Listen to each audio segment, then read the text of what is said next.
নমস্কার বন্ধুরা, আজ চলে এসেছি রান্নাঘরে আমি। আর শীতের মরশুম শুরু হয়ে গেছে। এই সময় মানুষের উপযুক্ত পিঠে খাওয়ার ঠিক আদর্শ সময়। তো পিঠে পুলির সময় এসে গেছে, তো সেই ভেবে আজ আমি একটা পুলির রেসিপি তৈরি করব, আপনাদের সাথে সেটাই শেয়ার করব। তো আজ তৈরি করব আমি চিড়ের পুলি। বাড়িতে অনেক সময় চালের গুঁড়ো না থাকলেও চিড়ে যদি থাকে তো চিড়ে দিয়েও খুব সুন্দরভাবে পুলি তৈরি করা যায়। আর সেটাই আমি আপনাদের সঙ্গে শেয়ার করব, কিভাবে আমি করছি সেটাই আপনারা প্রথম থেকে দেখুন। এই দেখুন, বাজারের থেকে আমি চিড়ে কিনে নিয়ে এসেছি। এটা আমার 250 গ্রাম চিড়ে আছে। বাজারে দু ধরনের চিড়ে পাওয়া যায়, একটা একটু শক্ত আর সরু হয়, মোটা। আর যেটা পিঠে তৈরি করতে হবে সেটা কিন্তু পাতলা চিড়ে। এরকমভাবে পাতলা চিড়েটা নিতে হবে। তো ওই পাতলা চিড়েটা নিয়েছি আমি। এবারে আমি নিয়েছি ঈষৎ উষ্ণ গরম জল, হাত ছোঁয়া মতো। এই জল দিয়ে আমি চিড়েটাকে খুব ভালোভাবে আগে ধুয়ে নেব।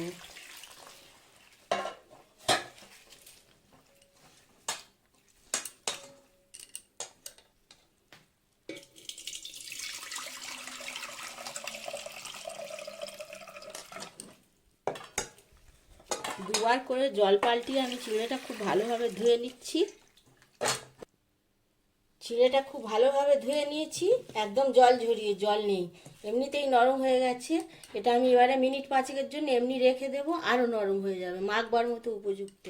আর এই সময় আমি কি করব, নারকেলের পুর তৈরি করব। তো তার জন্য 1 বাটি নারকেল কোড়া রয়েছে। এখন খেজুরের গুড় ভালোভাবে ওঠেনি, তো সেই জন্য আমি ভেলি গুড় দিয়ে করছি। আপনাদের কাছে খেজুরের গুড় থাকলে খেজুরের গুড় দিয়ে করবেন। আর এতে আমি দিয়ে দিচ্ছি একটু আদা বাটা। এটা যদি আমি চিনি দিয়ে করতাম তাহলে এলাচ গুঁড়ো দিতাম, আর যেহেতু গুড় দিয়ে করছি আদা দিচ্ছি, আদা দিলে ভালো হবে। এটা কড়াইতে বসিয়ে, উনুনে বসিয়ে এটা আমি নাড়বো, মিনিট 10 ধরে নেড়ে নেড়ে একটু ভালোভাবে ভেজে নেব। উনুনে কড়াই বসিয়ে দিয়েছি, নারকেলের পুরটা তৈরি করছি। মিনিট 5 এইরকম ধরে নাড়ানাড়ি করব, তারপরে পুরটা রেডি হয়ে যাবে। তারপর ওদিকে আমি চিড়েটা মাখাবো। নারকেলের পুরটা রেডি হয়ে গেছে, আমি এবার গ্যাসের ফ্লেমটা অফ করে দিচ্ছি। এটা ততক্ষণ ঠান্ডা হোক। এবার আমি চিড়েটা মেখে নেব।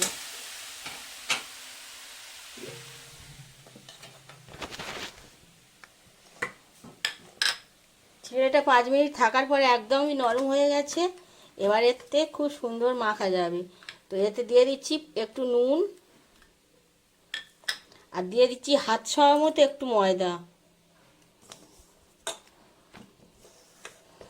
ব্যাস, এইটুকু দিয়েই এবারে আমি যেমন খামি করে রুটি পরোটা সেই রকমভাবে খামিটা করে নেব।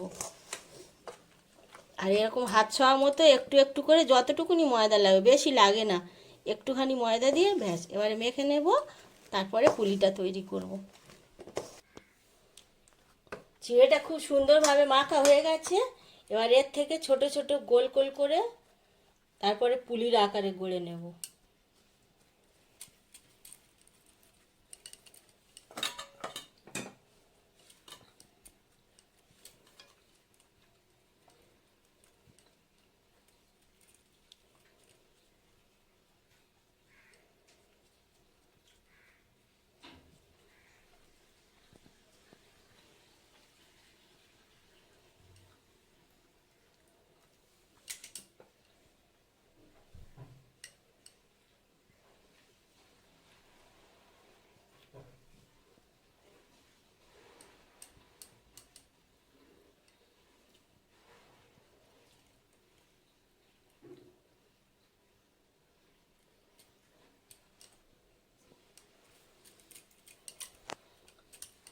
এইরকমভাবে সমস্ত পুলিগুলো আমি আগে তৈরি করে নিই, তারপরে সিদ্ধ করব, কিছুটা কিছুটা দুধে ফোটাবো, সেটাও আপনাদের সাথে শেয়ার করছি। সমস্ত পুলিগুলো গড়ে নিয়েছি, আর একটা জালি থালার উপরে আমি সাজিয়ে নিয়েছি। আর এই পুলিগুলো সিদ্ধ করার জন্য আমি একটা ডেকচিতে জল ফুটতে দিয়েছিলাম, জলটা ফুটেও গেছে। এবারে এই ফুটন্ত জলের ওপরে আমি এটা দিয়ে ঢাকনা দিয়ে দিচ্ছি মিনিট 10-এর জন্য। তারপরে সিদ্ধ হয়ে গেলে নামাবো, আর দুধ পুলি আবারটা পরে করবো।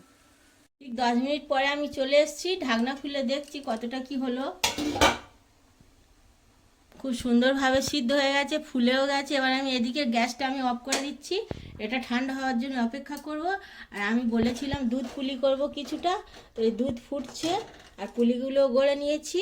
এবার এর মধ্যে আমি দিয়ে দিচ্ছি খুব সামান্য একটুখানি নুন, 1 চিমটি।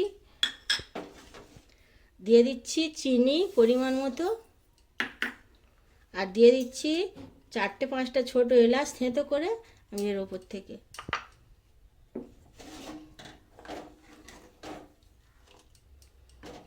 এবারে পিঠেগুলোকে আস্তে আস্তে করে এর ওপর থেকে আমি ছেড়ে দিয়ে মিনিট 5 থেকে 7 মিনিট ফোটালেই হয়ে যাবে।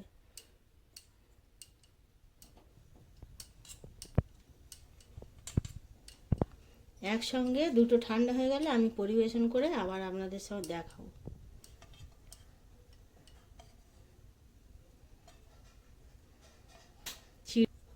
ছিঁড়ে দিয়ে কত সুন্দর দুধ পুলি এবং সিদ্ধ পুলি তৈরি হলো সেটা আপনাদেরকে দেখাবো একটু ঠান্ডা হয়ে গেলে। বন্ধুরা, ছিঁড়ে দিয়ে 2 রকমের পুলি তৈরি করা আপনারা সবাই দেখলেন। নরম তুলতুলে খুব সুন্দর খেতেও হয়। আর গার্নিশিংয়ের জন্য দুধ পুলির উপরে আমি একটু নারকেলের ছাই ভাজা ছড়া দিয়েছি, খেতেও ভালো লাগবে, দেখতেও ভালো লাগবে। তো আমার এই চিড়ের পুলির রেসিপি আপনাদের সাথে শেয়ার করলাম। ভালো লাগলে অবশ্যই লাইক কমেন্ট শেয়ার করবেন, আর প্লিজ আমার চ্যানেলটাকে সাবস্ক্রাইব করবেন, পাশে থাকবেন।